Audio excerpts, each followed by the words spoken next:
भारत की आज़ादी को 76 बरस हुए और पाकिस्तान एक नया देश बना 76 बरस पहले। और 1947 से अब तक दोनों देशों के जो तल्लुकात हैं उनके डिस्कोर्स क्या रहे, इश्यूज़ क्या रहे, और उसमें 5 अगर टॉप ब्लंडर्स हम देखना चाहें तो वो क्या हैं। ये बातचीत आज हम करेंगे प्रोफेसर धीरज शर्मा जी से। Indian institute of management Rohtak से हमारे साथ जुड़े हुए हैं। आप हैं डायरेक्टर IIM रोहतक के। सर, आपका स्वागत जी।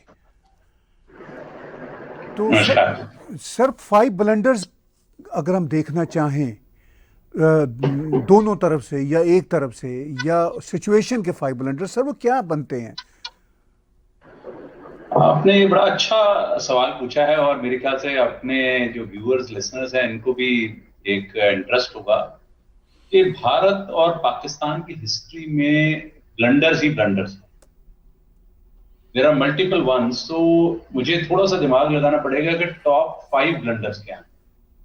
तो अगर हम इसे हिस्टोरिकली एनालाइज करना शुरू करें तो जो ब्लंडर्स हैं उनमें से जो पहला ब्लंडर जो है वो तो द ब्लंडर इज दैट कि हमने इंडिया को तकसीम किया।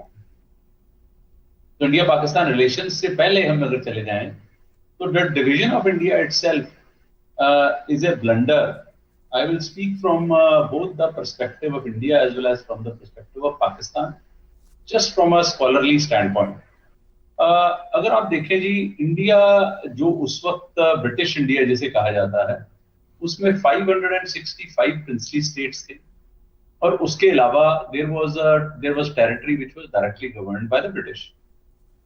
अब 565 जो के करीब जो टेरिटरीज थी, those were princely states which were ruled by the kings and had some sort of an alliance और एग्रीमेंट और ट्रीटी और revenue sharing arrangement with the British.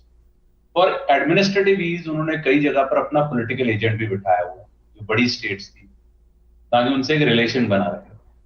They were already the dominions of the Britishers, तो वो British उनसे revenue लेती थी या कोई मुआहदा किया हुआ था, कोई टैक्सेशन करती थी, कोई तरीका था। अब आप ये देखें कि 1947 से पहले 46 में ही जब एक एग्रीमेंट हो गया, कि डिसीजन हो गया गवर्नमेंट ऑफ इंडिया एक्ट के तहत भारत को आजादी मिली। ये बड़ा इंटरेस्टिंग चीज है कि 1946 में इलेक्शंस हो गई थी। बहुत सारे व्यूअर्स को ये पता नहीं होगा, 1946 के बाद इंडिया में इलेक्शन 51 में हुई है। 46 में जब इलेक्शन हुई तो इलेक्शन कहां हुई? इलेक्शन तो सिर्फ उन पार्ट्स में हुई जहां पर ब्रिटिश का direct control. So which means overall less than 30% of the eligible voters actually voted for the decision on technically partition of India। जिन्होंने वोटिंग की कि फॉर कांग्रेस या फॉर मुस्लिम लीग या यूनियनिस्ट पार्टी को भी कुछ वोटें मिली। तो जो प्रिंसली स्टेट्स हैं जो विच वर गवर्न्ड बाय द किंग्स, उनको तो ये राइट दिया गया कि आप किसी को ज्वाइन कर लें, it is up to you that you can join India और Pakistan, and the kings had to take that call. तो सबसे पहला ब्लंडर तो ये हो गया कि जो princely states which were accounting for 40% of the overall territory of the British India, which includes the modern day Pakistan, India and Bangladesh, 40% land और approximately 25% of 25 to 26% of the population, 25 से 26% पॉपुलेशन का तो कोई से ही नहीं है टेक्निकली। और जो एलिजिबल वोटर्स बाकी तरफ गए हैं उनमें भी सिर्फ 30% जो हैं, उनमें कैसे इलेक्शंस हुए होंगे, किस फॉर्म में हुए होंगे, that we do not even know. उस वक्त कोई इलेक्शन कमीशन तो था नहीं जो कि फ्री एंड फेयरनेस की बात करे। सो ये एक बहुत बड़ा ब्लंडर जिसका प्राइस लोगों ने अपनी जान से दिया है, अपने माल से दिया है। ये कहा जाता है कि तकरीबन 80 लाख, ये रफ नंबर्स हैं बाय द वे, 70 से 80 लाख लोग जो हैं move from the west Punjab to east Punjab, displace हुए। और हाँ जी, डिस्प्लेस हुए। जो 60 से 65 लाख लोग ईस्ट पंजाब से वेस्ट पंजाब में गए हैं, जो डिस्प्लेस होके गए हैं। अब इसमें लाखों लोगों की मौत हुई है, और लाखों लोगों को इंजरीज हुई। आप इसके बारे में सोचेंगे कितना ये चैलेंजिंग एनवायरनमेंट। और दूसरी तरफ अगर बंगाल में देखा जाए तो वहां पर जिसकी बात कोई नहीं करता, बिकॉज सारी जो फिल्में, ये सारे जो नैरेटिव है वो पंजाब की तरफ रहा है। पंजाब में बंगाल में जिसे कहा जाता है कि द बुचर ऑफ कैलकटा, वो later on became the prime minister of Pakistan, mister Suhrawardy. Suhrawardy साहब ने कलकत्ता में जाकर ये कहा था we should butcher all the Hindus, कि हम उनको बुचर करें। And hundreds and thousands of people were butchered till Mahatma Gandhi actually went there, और उन्होंने वहां पर हंगर स्ट्राइक की और कुछ लोग मोबिलाइज हुए, लोकल लोग मोबिलाइज होकर कॉन्फ्रंटेशंस हुई, और लोग एक वहां से एक रिलेटिव जिसे कहते हैं कि 6 महीने लाखों लोगों की मौत के बाद पीस एस्टैब्लिश हो पाया। तो this is blunder number 1। Sir, आगे मूव होने से पहले मैं जानना चाहूँगा कि ब्लंडर नंबर 1 जो सबसे बड़ा ब्लंडर है, इसके प्राइमरीली ब्रिट्स के बाद रिस्पॉन्सिबल ये जो उस वक्त की पाकिस्तान की नई लीडरशिप थी, नवाब और मिस्टर जिन्ना, क्या भारत के भी पॉलिटिशियन आप समझते हैं उनमें कुछ इस ब्लंडर में शामिल है? देखो जी, बोथ, मैं आपको मतलब इतनी इंटरेस्टिंग चीजें हैं हिस्ट्री की कि एक बहुत ही इंटरेस्टिंग किताब मैंने पढ़ी है। मैंने इसके ऊपर एक आर्टिकल लिखा है, आर्टिकल है कॉमनवेल्थ के ऊपर, उसमें मैंने इसमें सब साइट किया है उस आर्टिकल कि वाई कॉमनवेल्थ का रोल क्या था। तो Britishers were busy convincing India कि they should become the part of Commonwealth and should accept the king at that point, the queen of the king of Britain as the head of the Commonwealth। तो इसमें of course भारतीय politicians का भी बहुत ही negative role रहा है, और Pakistani politicians का तो बहुत बड़ा नेगेटिव रोल रहा है, क्योंकि जिन्ना साहब के ऊपर अभी ताजा लोगों ने कई किताबें लिखी हैं where they have questioned the very secular so called credentials of जिन्ना साहब। जिन्ना साहब को ये कहा जाता है कि वो बहुत सेक्युलर थे, और वो that he used to eat pork, और वो वाइन पीते थे, और वो कोई रिलीजियस रिचुअल्स नहीं करते थे, लोग कहते हैं। But that does not make him a secular person, because his thoughts were unsecular. उनके थॉट्स अनसेक्युलर थे क्योंकि उन्होंने एक मुल्क बना दिया मुसलमानों के लिए, और फिर वहां उस मुल्क में जाकर वो कहते हैं मैं इसको सेक्युलर मुल्क करना चाहता हूं। सच अ बिग कॉन्ट्राडिक्शन। अगर सेक्युलर मुल्क ही रखना था तो फिर डिवीजन क्यों की? ऑन द इंडियन साइड, अगर आप उस टाइम के जो टॉप लीडर्स हैं उनकी आप कुछ पुरानी स्पीचेस का एनालिसिस करें, अभी लोगों ने उसको किताबें लिख दी। I mean their views were very utopian. Many of them accepted all of this without confronting this. अब मैं आपको इतना बड़ा एक एग्जांपल देता हूं। बहुत सारे लोगों को सेकंड ब्लंडर पे जब हम आएंगे तो मैं उसमें बताता हूं कि इंडिया और पाकिस्तान की जो सेकंड जो लड़ाई हुई है वो 2 एरियाज में हुई है जो बहुत लोगों को पता नहीं। कश्मीर का सबको पता है, पर जूनागढ़ का लोगों को नहीं पता है। अब जूनागढ़ जो है that is a princely state which is not contiguous with Pakistan, उसका बॉर्डर शेयर नहीं होता पाकिस्तान से, परंतु वहां के जो राजा थे वो मुसलमान थे, और उनकी जो प्रजा थी वो 80% से ज्यादा हिंदू थी। तो वहां के जो राजा साहब हैं उन्होंने एक्सेशन का इंस्ट्रूमेंट साइन कर दिया पाकिस्तान के साथ 47 में ही, 47 अगस्त के अराउंड उन्होंने साइन कर दिया कि मैं एक्सीड कर रहा हूं। इसके ऊपर इंडियन जो पॉलिटिशियंस हैं, पर्टिकुलरली सरदार वल्लभ भाई पटेल, उनका एक उस एरिया से लगाव भी था, तो उन्होंने इसके ऊपर टेस्ट किया। उन्होंने कहा कि ये एरिया तो पाकिस्तान के साथ मिलता भी नहीं है, तो देयर इज नो बॉर्डर, और बॉर्डर से काफी दूर है, तो इसको कैसे हम इसको वो कर पाएंगे, इसको वो कर सकते हैं, इट इज नॉट पॉसिबल। अब इसके ऊपर जो पाकिस्तान ने पोजीशन ली, उन्होंने कहा नहीं जी नहीं, ये तो हमारी स्टेट है। और ये बड़ा इंटरेस्टिंग फिनोमेना है, बहुत सारे लोगों को ये पता नहीं होगा कि उस वक्त जो प्राइम मूवर थे जूनागढ़ स्टेट को पाकिस्तान में मिलाने के लिए, वो थे मिस्टर शाहनवाज भुट्टो, जो कि जुल्फिकार अली भुट्टो के पिताजी थे, who is actually the so-called founder of the party in Sindh, which later on became, उन्होंने नया रूप बनाकर वो PPP बन गई। और वो इलेक्शन नहीं जीते कभी, आप देखिए वो इतने पॉपुलर नहीं थे, but he was the prime minister of Junagadh and he was the person instrumental in pushing the accession to Pakistan. अब हुआ क्या कि over this period of time वहां पर रिवोल्ट्स होने शुरू हो गए। Indian army intervened in the month of November 1948 में वहां पर उन्होंने उसको टेक ओवर कर लिया। 47 में टेक ओवर कर लिया, 47 अक्टूबर में। और वहां पर प्लेबिसाइड कराई गई, क्योंकि वहां पर प्लेबिसाइड हुई, तो प्लेबिसाइड होने के बाद एवरीबॉडी वोटेड कि वो इंडिया का हिस्सा बनना चाहते हैं, तो वो एक टेरिटरी इंडिया में मिल गई।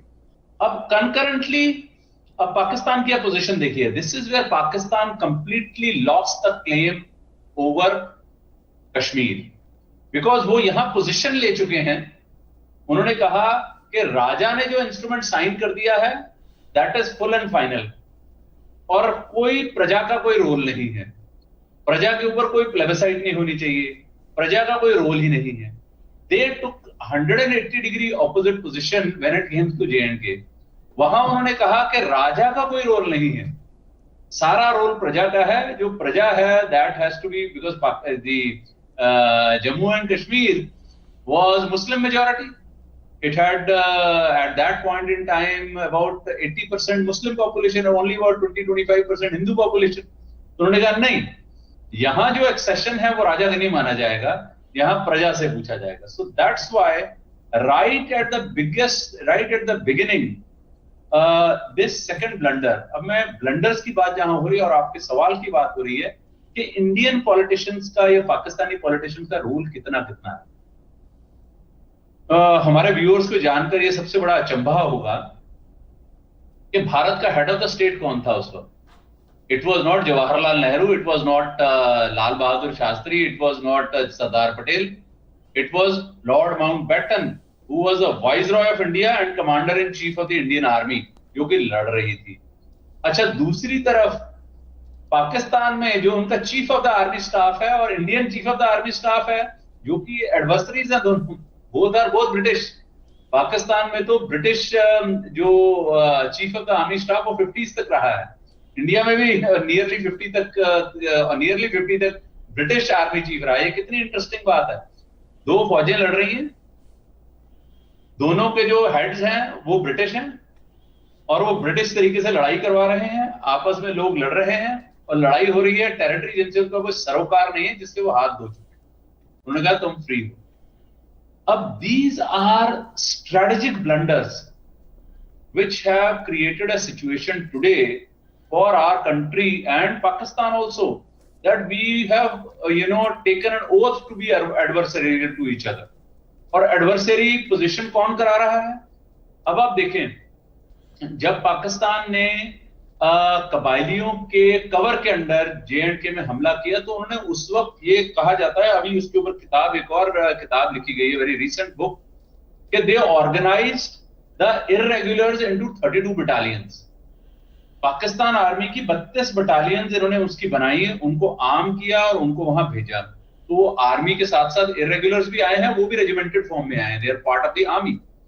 तो वहां पर एक एक्शन हो रहा है, आर्मी के तहत हो रहा है, और दोनों आर्मी चीफ एक दूसरे की बात कर रहे हैं। अब ये स्ट्रेटेजिक ब्लंडर नंबर 2 है कि आपने अपना head of the state Indian side पे, आपने हेड ऑफ द स्टेट अपना लॉर्ड माउंटबेटन को रखा, और लॉर्ड माउंटबेटन साहब यहां भी हैं, और आपने हेड्स ऑफ योर आर्मीज वो आपने ब्रिटिश रखे। ये ब्लंडर नंबर 2 है। This is a very very big blunder. अब मैं इसके बाद तीसरे ब्लंडर पे आता हूं। इसी टाइम का वो तीसरा ब्लंडर है। That blunder is that when Indian army entered Kashmir, वो कश्मीर पहुंच गई और उन्होंने इन लोगों को खदेड़ना शुरू किया। They started pushing them out. इनको पुश आउट करके India is scoring both tactical as well strategic victories. The enemy is on the run, but India did not deliver the what called the knockout blow. Indian government made the strategic biggest blunder of going to the United Nations. United Nation में by the way लोगों को जानकर ये हैरानी होगी, बहुत सारे लोगों को शायद पता भी होगा कि पाकिस्तान यूएन के पास नहीं गया है, इंडिया यूएन के पास गया है कि भाई ये देखिए ये क्या हो रहा है, आप ये हम तो पीस लविंग लोग हैं और देखिए इन्होंने क्या कबायली भेज दिए हैं और आप इसके ऊपर सेटलमेंट कराएं। अब आप देखिए, you went to UN having done only half the job.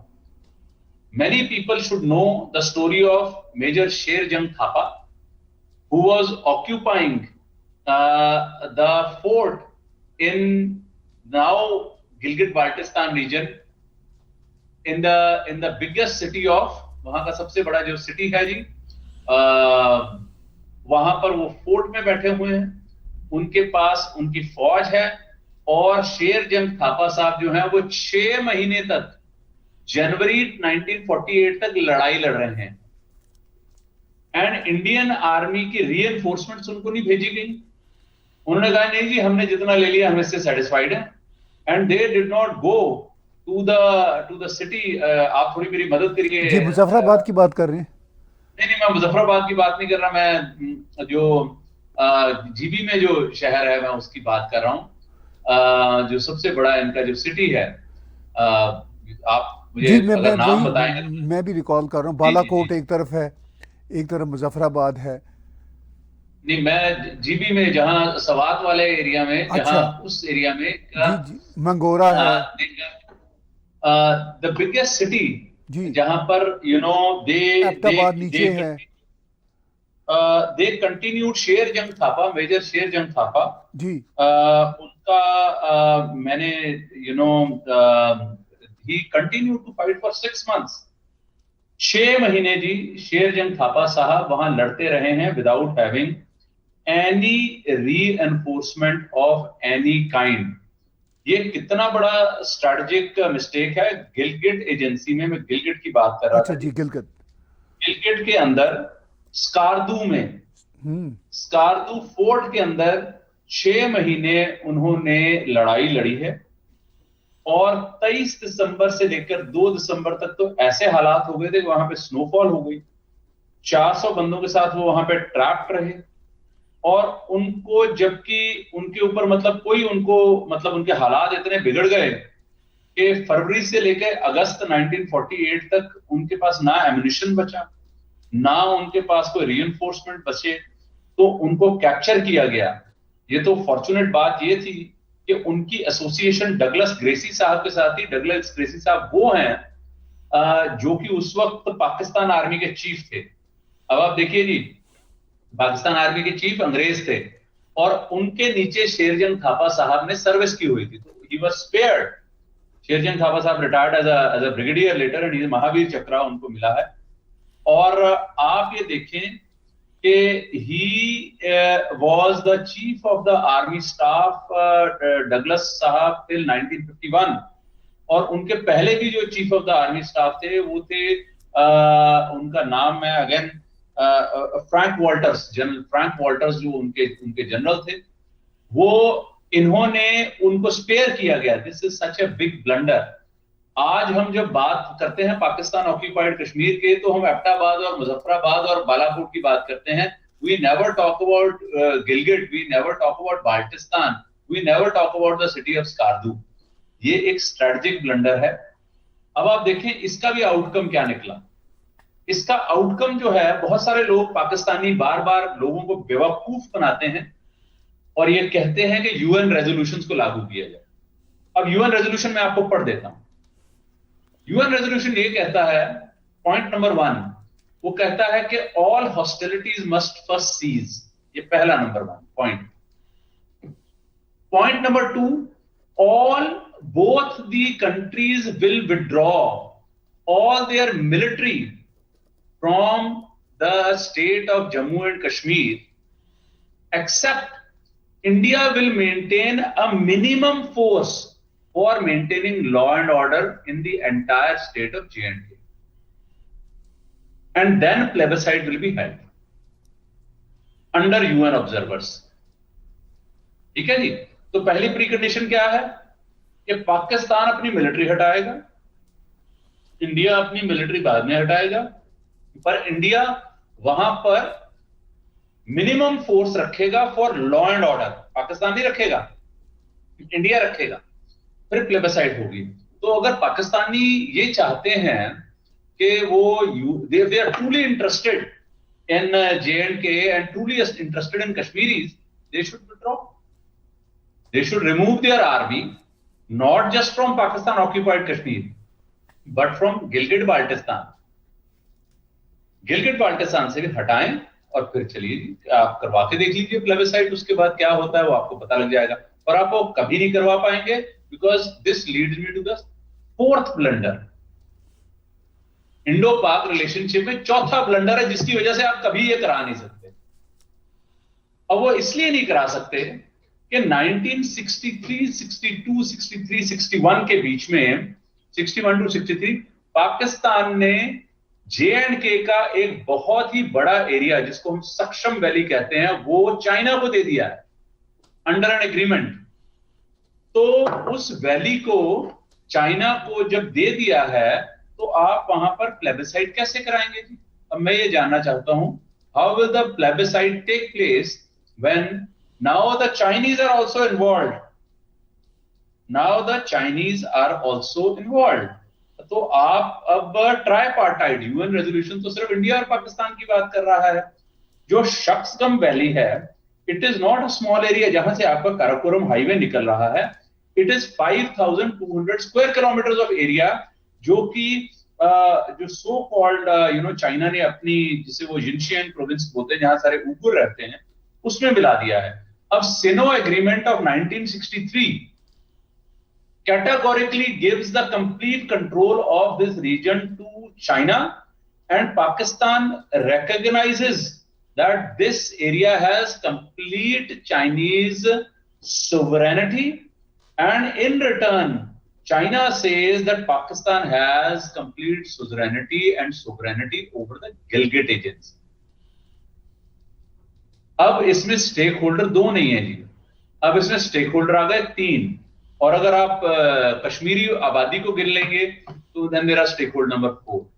So nothing of that nature is going to happen.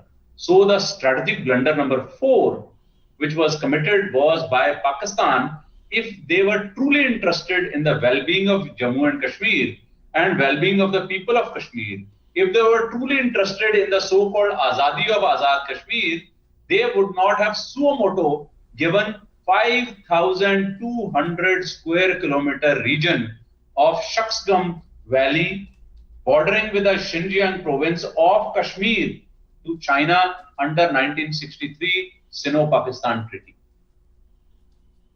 ठीक है जी. अब आ गया जी आपका ब्लंडर नंबर 5 जी.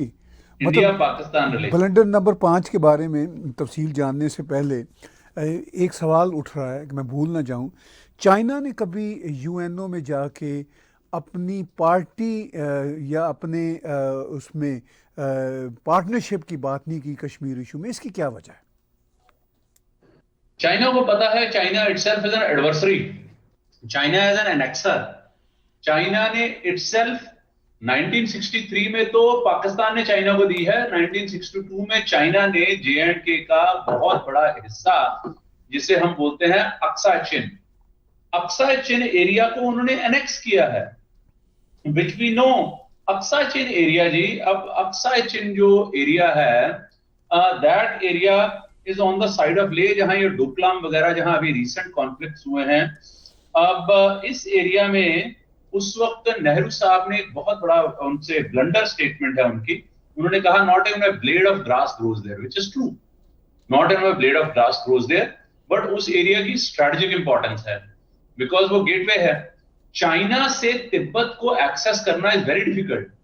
सो टुडे अक्सा चिन जो है is a very very important part of China, because it is through that area that they are able to have access to not just Tibet but also access to the northern Indian provinces. उसके अलावा उनका कोई access ही नहीं है. it is plateau of the world. वहां कुछ नहीं उगता, ठंड बेहद शदीद पड़ती है, nothing of importance, but that area is very large. It is almost 38,000 square kilometers.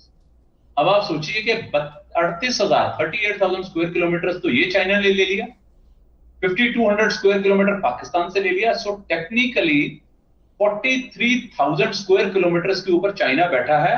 वो किस मुंह से यूएन के पास जाएगा कि भाई मुझे भी सेटल कराइए? वो तो वो कहा जाता है, ये बड़ी मतलब मैं क्रूड लैंग्वेज यूज कर रहा हूँ कि दो बंदरों की लड़ाई में रोटी जो है वो बिल्ली खा गई है। तो इनकी लड़ाई में जो है वो बिल्ली रोटी खा गई है। बिल्ली ने 43,000 स्क्वायर किलोमीटर ले लिया और अपने स्ट्रेटेजिक ऑब्जेक्टिव्स फुलफिल कर दिए।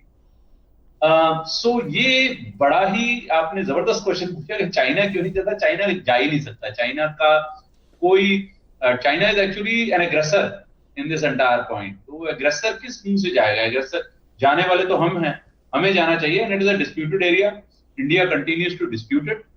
एंड इसके ऊपर अभी रिसेंटली 2020 में भी स्कर्मिशेस हुई हैं, जहां पर इंडिया के 20 जवान शहीद हुए और चाइना के 43 soldiers were killed in action.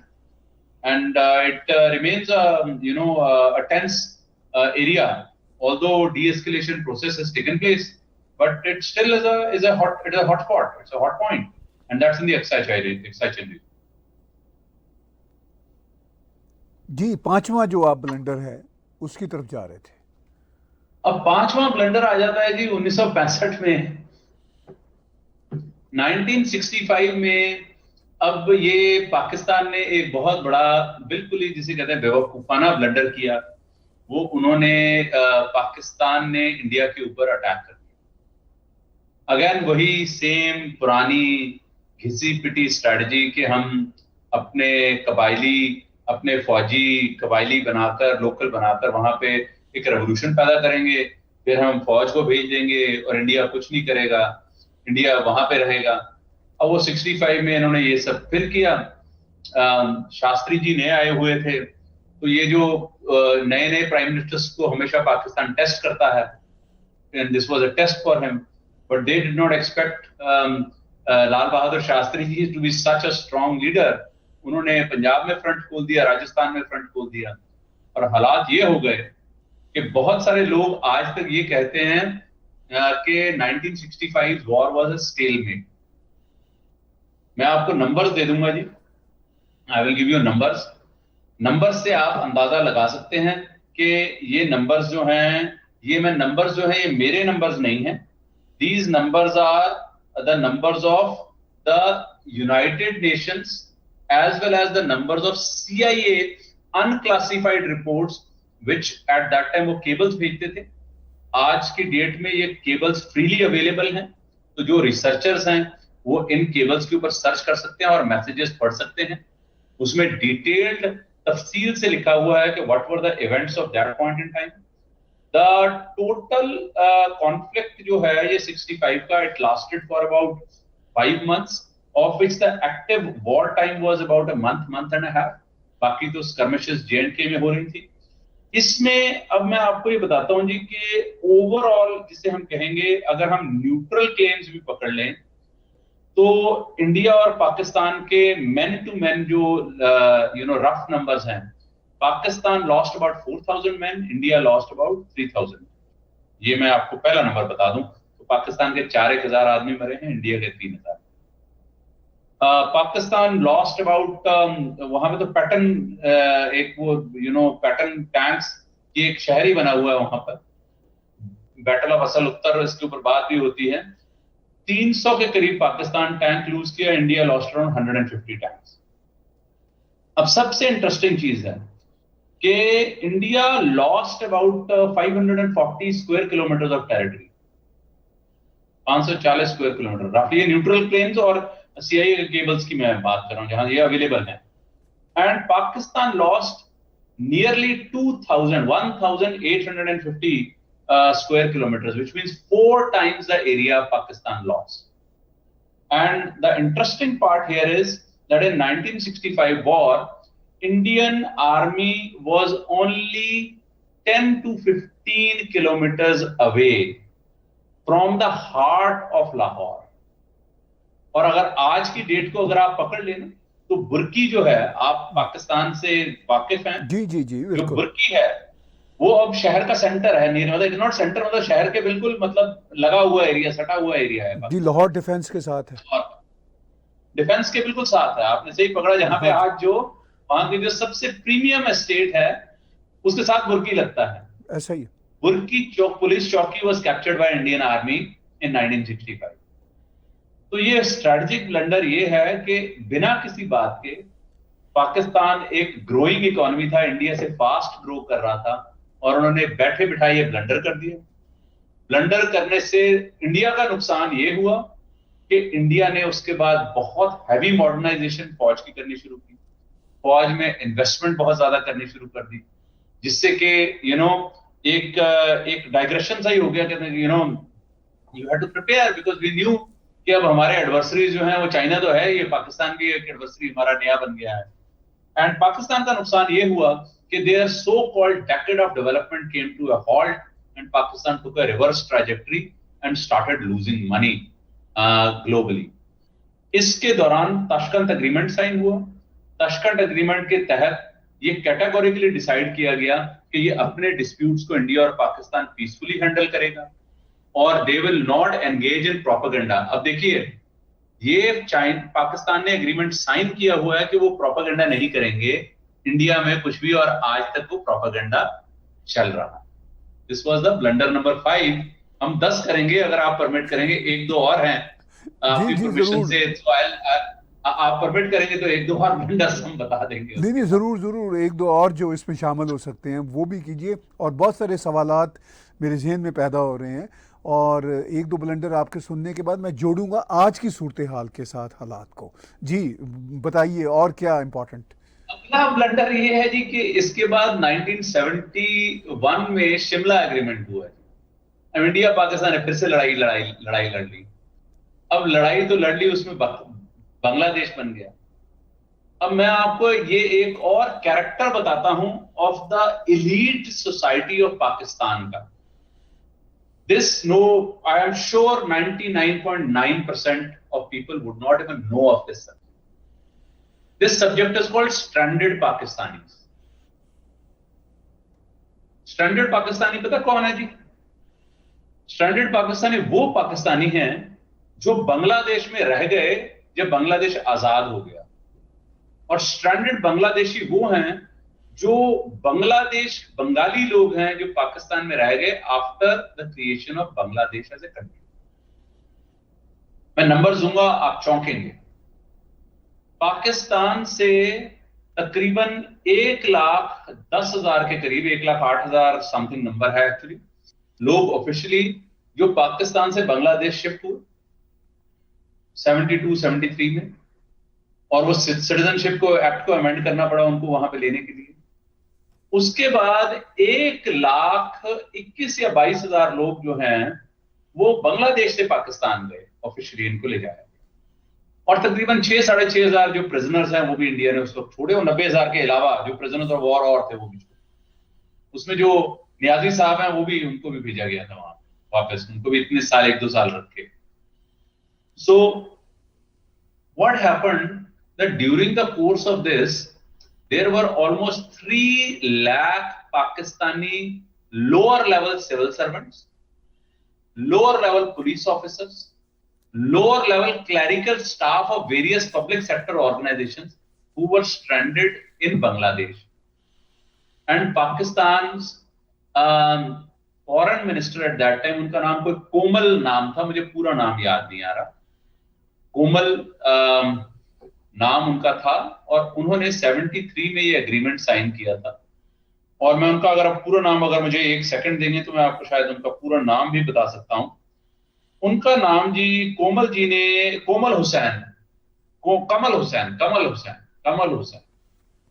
कमल हुसैन साहब ने एग्रीमेंट ये साइन किया, और उसके तहत ये उनकी स्टेटमेंट है on record. He said, these people are the responsibility of Bangladesh, not our responsibility. तो ये abandoning का कल्चर ऑफ देयर सिटीजन्स ये आज का नहीं है। ये जो कारगिल में बॉडीज लेने से मना कर दिया था पाकिस्तान ने, वो कोई नई ट्रेडिशन नहीं है। 3 लाख पाकिस्तानी लोग जो आपके लिए काम कर रहे थे, who wanted to come back, and these people were mostly from Bihar, by the way. ये बिहारी पाकिस्तानी हैं जो बिहार से वहां माइग्रेट हुए थे। इन 3 लाख लोगों को पाकिस्तान के फॉरेन मिनिस्टर ने, कमल हुसैन साहब ने स्टेटमेंट दी कि these are the problem of Bangladesh, country of Bangladesh, not our problem, आप संभालो। और उनका स्टेट जो है, उनका जो स्टेटस जो है वो अनडिफाइंड रहा फॉर नेक्स्ट डेकेड्स आज एंड भी दे है सर, सफर्ड। आज भी बहुत संख्या और है। ऐसा ही है सर। सर देखिए, आपने बड़ी अहम बातें की, ब्लंडर्स जो आपने टू बी फेयर होते हुए दोनों तरफ के बताए। भारत की लीडरशिप की तरफ से बहुत ब्लंडर हुए। सबसे बड़ा ब्लंडर बिलाशुबा पार्टीशन को तस्लीम करना था, और फिर मतलब कश्मीर में जो मैस हुआ, और पाकिस्तान ने उन ब्लंडर से फ़ायदा लिया और इंटरनेशनली भी वेल कनेक्टेड रहा। भारत चूँकि अपनी फॉरेन पॉलिसी में non align movement, Russian inclination इस तरफ रहा, पाकिस्तान ने वेस्टर्न वर्ल्ड के साथ खेला, और फिर वो वॉर ऑन टेरर और सब कुछ करते करते।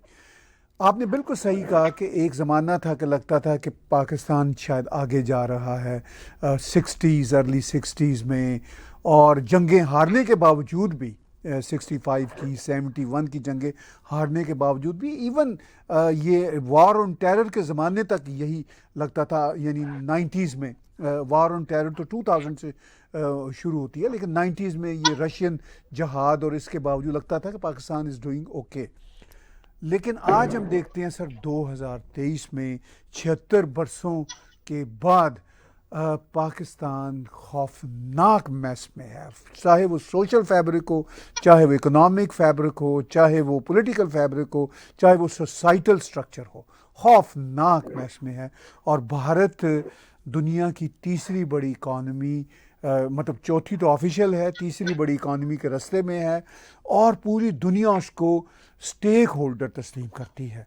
तो क्या आज भी कोई ब्लंडर भारत की तरफ से हो रहा है? मेरे ख्याल से जी आजकल जो मुझे ऐसा लगता है कि पाकिस्तान और इंडिया में एक सबसे बड़ा जो ब्लंडर पाकिस्तान कर रही है, उसके बाद मैं बताऊं जो इंडिया कर रही है, दोनों बता। पाकिस्तान का सबसे बड़ा ब्लंडर यह है कि वो इंडिया के साथ एंगेज नहीं कर सकता पॉलिटिकली, बिकॉज अभी रिसेंटली मैं एक पाकिस्तानी कमेंटेटर को सुन रहा था, वो कहता है कि Kashmir is OPM for Pakistan, कि कश्मीर कश्मीर कहकर ही पाकिस्तानियों को जोड़ा हुआ है। अदरवाइज तो लोगों को वहां के जो 4 स्टेट्स हैं उनके आपस में ही इतने ज्यादा फसाद हैं कि वो, क्योंकि उनकी आइडेंटिटीज को खत्म करने का प्रयास किया जा रहा है। बलोचियों को उनकी आइडेंटिटी से अलग किया जा रहा है। सिंधियों को, जो सिंध है which contributes about 50-60% to the GDP of Pakistan, उसको बर्बाद किया जा रहा है। वहां कोई इन्वेस्टमेंट नहीं होती। सिंधियों की अपनी हिम्मत है कि वो अपनी इकोनॉमिक डेवलपमेंट कर रहे हैं, अदरवाइज पाकिस्तान स्टेट उनकी कोई इतनी ज्यादा मदद नहीं करती। तो उनका ब्लंडर ये है कि they are out of their sheer ego and their false narrative on Kashmir, using it as opium for the masses, is not engaging with India. Pakistan should swallow their ego and start engaging with India with an open mind, without doing any false propaganda and without any territorial expansion thoughts in their mind. This is a blunder that they are committing over and over and over again. आप क्या expect करते हो उस देश से जहां का foreign minister दूसरे देश के प्राइम मिनिस्टर को गाली दे रहा हो? I mean, what sort of a diplomacy? This is very juvenile. आपके डिफरेंसेस हो सकते हैं, आपके आइडियोलॉजिकल डिफरेंसेस हो सकते हैं, आपके पॉलिटिकल डिफरेंसेस हो सकते हैं, आपकी टेरिटोरियल एम्बिशन में डिफरेंसेस हो सकते हैं, but you can not from head of the nation, because Prime Minister Modi is the Prime Minister of India. He is not an individual, he is the Prime Minister. आप जब ऐसी situation create करेंगे तो बात ही नहीं। So that's a blunder number 1, कि चाहे वो इमरान खान हो, जो कि फाचिस्ट बोलने से कुछ होने वाला क्या है जी? फाचिस्ट, आज आप पहले इंडिया को फाचिस्ट कह रहे थे, अब आप शहबाज शरीफ को फाचिस्ट बोल रहे हो, फिर आप बाजवा को फाचिस्ट बोल रहे हो। आपने एक वर्ड सीख लिया फाचिस्ट, और आप उसको, इसका एंड रिजल्ट क्या है? महाभारत में जी एक बहुत बड़ी स्टेटमेंट है, वो कहते हैं कि सारे युद्धों का जो अंत है वो क्षमा पे होता है, तो आप क्षमा करिए और आगे बढ़िए। तो that is their blunder. India का ब्लंडर है, यानी इंडिया का करंट जो ब्लंडर है, मुझे ऐसा लगता है कि India from A diplomatic stand point जो है वो अभी अपनी पोजीशन को क्लियर नहीं कर पा रहा है, which way it has to go. It is a bet and you will have to make that bet. It is no longer Russia and US. it is actually China and US. Between this, you will have to take a very, very difficult call. It will gradually become very difficult because Russia has entangled itself in the Ukraine war, and वो उसको लंबा जितना खींचा जाएगा वो उतना ही Russian disinterest में, जितनी जल्दी वो सेटल हो जाए उतना अच्छा है, उसको जितना लंबा खींचा जाएगा. So I think that is a that having to take a call on this matter is going to be a very, very important thing. And I think every day that we are not able to maybe get a clear thought on this would be a blunder. जी, ये एक international level पे जबकि भारत की एक बहुत बड़ी से है इस वक्त, और आपका ये ख्याल है कि भारत को अब इंटरनेशनल स्टेज पे बहुत क्लियर डिसीजन लेने और बड़े फास्ट डिसीजन लेने की ज़रूरत है. आखिर में जब हम आज की बातचीत को अगर वाइंड अप करें प्रोफेसर, तो ये बताइए कि क्या भारत जो इस वक्त दुनिया में बहुत इम्पॉर्टेंट देश के तौर पर जाना जाता है, बहुत अहम स्टेक होल्डर समझता है, क्या आपको लगता है कि भारत ये जो फास्ट डिसीजन आपके ख्याल में जो भी लेने में थोड़ी कमी है, इस कमी को ओवरकम कर सकेगा आने वाले दिनों में? और पाकिस्तान जिन मसाइल में घिरा हुआ है, अभी उनके केयर टेकर गवर्नमेंट भी आ गई, मगर रेटरिक उनका वही का वही है. हमने 14 अगस्त पे देखा. आई कैन अंडरस्टैंड कि रेटरिक पब्लिक कंजम्पशन के लिए होता है, लेकिन माइंडसेट भी वही का वही है और इकोनॉमिक बेहतरी का कोई चांस नहीं. और पाकिस्तान की आधी जनता, बल्कि आधी से ज़्यादा जनता ने इस बार 14 अगस्त को ब्लैक डे के तौर पर मनाया. तो पाकिस्तान के लिए मुश्किलात आपको आने वाले दिनों में और कितनी दिखती हैं, और भारत जो तरक्कियों के रास्ते पे चल रहा है उसको कैसे वो ओवरकम कर सकता है हर्डल्स को? मुझे ऐसा लगता है, देखिए मैं दोनों तरफ से फिर बात करूंगा. Pakistan should attempt to have a common currency with India. सबसे पहले 1960s तक इंडियन रुपया जो यूएई में चला करता था, बहुत सारे लोगों को ये पता नहीं होगा कि 60s all the way till 63, 64, 65 यहां तक इंडियन रुपया पहले, उसके बाद गल्फ रुपया जो कि reserve bank of India issue करता था, वो यूएई में चलता था, दुबई में, Abu Dhabi. So India and Indian rupee has a lot of credibility in the market, and Pakistan could benefit from using Indian currency and getting that sort of stability in their economy. Number two, from Indian standpoint, India can deliver if it at a global level, if it leverages on the organizations. I have already written an article on this, that rather than abandoning Commonwealth, India should look forward towards heading the Commonwealth. Commonwealth के charter में अब इन्होंने introduce कर दिया है कि Commonwealth का head कोई भी कॉमनवेल्थ नेशन का हेड हो सकता है. तो we look forward in the future that in a year or two the head of Commonwealth would be the prime minister of India. Prime minister of India 2-3 साल में Commonwealth के head बनने की क्षमता रखता है. That would be, so India can leverage its position in global affairs by heading institutions. G20 India ने अभी प्रेसिडेंसी की है. इंडिया ने बड़ा इम्पैक्टफुल काम किया, अच्छा काम किया है. ट्रेड रिलेशंस बने हैं. इंटरनेशनली एक एटमॉस्फेयर डेवलप किया गया है of cooperation, of understanding and developing trust. वही वो कॉमनवेल्थ के थ्रू कर सकता है. कॉमनवेल्थ में 53 नेशंस हैं, G20 में तो 20 ही. थर्ड, आई थिंक सार्क एक 1985 में एक ऑर्गेनाइजेशन बनी थी. मुझे लगता है कि सार्क अब एक मतलब उस ऑर्गेनाइजेशन के बारे में सुनने में नहीं आता है.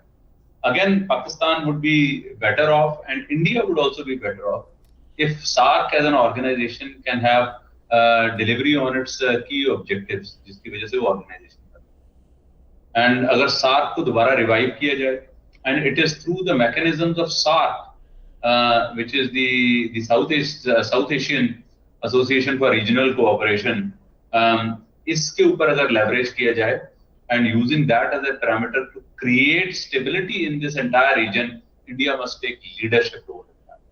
I think these are the few ideas which I have in my mind where both sides could take advantage and create a very very synergistic environment.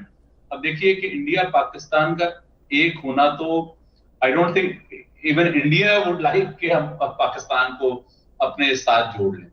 कोई I don't believe, I don't think that strategically और at the highest level ऐसा thought भी होगा कोई कि पाकिस्तान अगर जैसे अब 50% पाकिस्तानी ने 14 अगस्त को ब्लैक डे मनाया है और वो कह रहे हैं कि नहीं जी गलती हो गई है, लोगों में रिकग्निशन हो रहा है with egalitarianism in the information dissemination and knowledge sharing, और ये सब जो हो रहा है इसमें लोगों में एक वो अकल आ रही है, तो लोग ये कर तो रहे हैं पर वो अब अगर वो लोग चाहें भी तो वो नहीं होगा. I think the outcome could be that you could create a peaceful atmosphere and Pakistan could provide autonomy to some of its regions.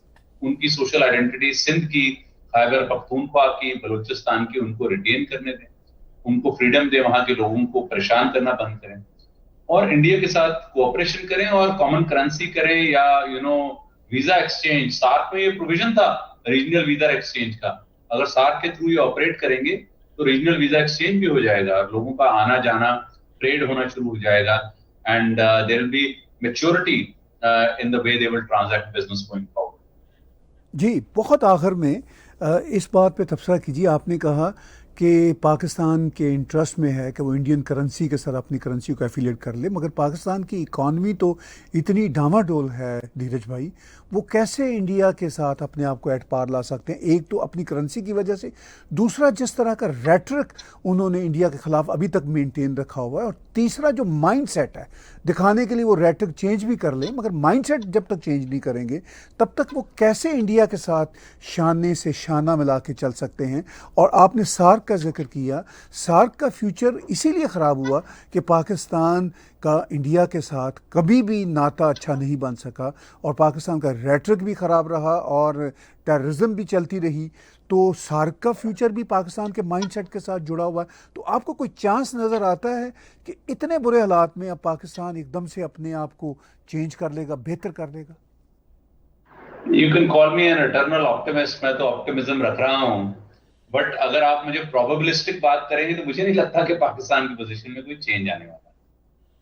Pakistan में मुझे लगता है कि जिस तरह से वो अपने रीजन्स में कॉन्फ्लिक्ट क्रिएट कर रहे हैं और अपने वहां पर उन्होंने अपने ही सिटीजन्स के ऊपर, चाहे वो 1950s से लेकर 80s तक अहमदियों के ऊपर जुल्म किया हो, अब शियाओं के ऊपर जुल्म किया हो, या फिर उन्होंने अपने बाकी माइनॉरिटीज क्रिश्चियंस और हिंदुओं के ऊपर ब्लास्फेमी एक्ट लगाकर उनको फिक्स किया हो. ये जो माइंडसेट है ये तब तक नहीं बदल सकती जब तक वहां पर एक बड़ी स्ट्रॉन्ग लीडरशिप आए और वो लीडरशिप ऐसे, ये जो फॉल्स रिटोरिक है, जो हिस्ट्री जो मोहम्मद बिन कासिम की जहां से शुरू करते हैं उसको हटाकर वो अपनी जो ट्रेडिशनल हिंदू जो फिलॉसफी है, हिंदू जो उनके रूट्स हैं उसको एक्नॉलेज नहीं करेगी कि हम सब एक हैं. अब चाहे लोगों ने अपना मजहब अलग अडॉप्ट कर लिया है, बट वी हैड तब तक ये, and I think it's a project, will take decades, क्योंकि ये डेकेड्स ही लगे हैं इसको बर्बाद करने में. ठीक है ना. It took the first 20 years of Pakistan from 1947 till about 1970s तक आते आते इतनी हॉस्टिलिटी भर दी लोगों के अंदर कि वो एक दूसरे की शक्ल देखने को राजी नहीं. तो उसको उतने ही साल लगेंगे टू रिवर्स इट, बट मुझे ये उम्मीद है कि वो शायद फास्ट हो जाए, बिकॉज अभी यूबिक्विटी ऑफ इंटरनेट, जब से हिस्ट्री नॉन हिस्टोरियंस ने लिखनी शुरू की है ना, तब से जो माइंडसेट चेंज जल्दी हो जाएगा. अब people can go look at sources, find out information on their own, and they are able to discover various perspectives and learn things about each other. ये माइंडसेट चेंज करने में, और मैं I must also compliment some of the Pakistani journalists, some of the Pakistani thinkers, जो कि अपनी जिंदगी का रिस्क लेकर क्योंकि आपको पता है वहां हिस्ट्री है, वो जर्नलिस्ट को उठा लेते हैं और कैद कर देते हैं और उनको बहुत तशद्दुद देते हैं. तो वहां वो लोग रिस्क लेकर अभी इस नैरेटिव को बताने की कोशिश कर रहे हैं कि we have common history, common identity, and we should not be hating जो शब्द बोले जाते हैं वहां पे, ये हिंदुआना रस्में हैं या ये हिंदुआना चीजें हैं, ये ऐसे मत करो, ये सब चीजें जो है वो gradually they should not look down upon some of these things. It's part of who they are. They should celebrate their heroes of who they are. तो ये मेरे ख्याल से ये प्रोजेक्ट जो है, वैसे तो 25 साल 30 साल वाला प्रोजेक्ट है, but because of the ubiquity of internet and also availability of information from wide variety of sources, I think it could be expedited with good leadership in Pakistan, which from a probabilistic standpoint is an uphill task, and it's going to be a very very difficult thing, because वो armed forces जो है, army है वहां की, वो उनका अपना agenda है, और जो पॉलिटिकल है वो बेचारे सर्वाइवल मोड में रहते हैं, तो उनका अपना एजेंडा है. It is going to be so while I am an eternal optimist, but at the same time I am a scientist, from that perspective the probability is very low. जी, बहुत बहुत शुक्रिया. आप इंटरनल ऑप्टिमिस्ट भी हैं और साथ साथ साइंटिफिक अप्रोच भी रखते हैं, और प्रोबेबिलिटी हमें भी कम नज़र आती है. आप मेरी और अपनी बात तो छोड़िए, ख़ुद पाकिस्तानियों को बहुत कम नज़र आती है. आप जिस प्रोजेक्ट की 25 साल की बात कर रहे हैं, वो अब सवाल सबसे बड़ा ये है कि क्या पाकिस्तान के पास 25 साल तो दूर की बात है, इस तरह के हालात में 10 साल हैं, इवन 5 साल हैं, क्या इस तरह वो 5 साल सर्वाइव कर सकते हैं अगर इसी माइंडसेट पे चलते रहे. बहुत बहुत धन्यवाद आपका. ये बातचीत ऐसी है जो ना ख़त्म होने वाली है. अगले हफ्ते फिर जुड़ेंगे और फिर इस बातचीत को आगे लेकर चलेंगे. व्यूज़, बातचीत सुन रहे थे प्रोफेसर धीरज शर्मा जी की, और हम हर हफ्ते उनके साथ बातचीत करते हैं, और ये वो बातें हैं जो पाकिस्तान के बनने से और भारत की आज़ादी से शुरू हुई और अभी तक ख़त्म नहीं हुई, और हम उम्मीद करते हैं कि माइंडसेट पाकिस्तान का बदलेगा. अगर बदलता है तो इसका फ़ायदा पाकिस्तानियों को होगा, पाकिस्तान को होगा. इसी हम बेस्ट विशेस के साथ आज की बातचीत को कंक्लूड करते हैं.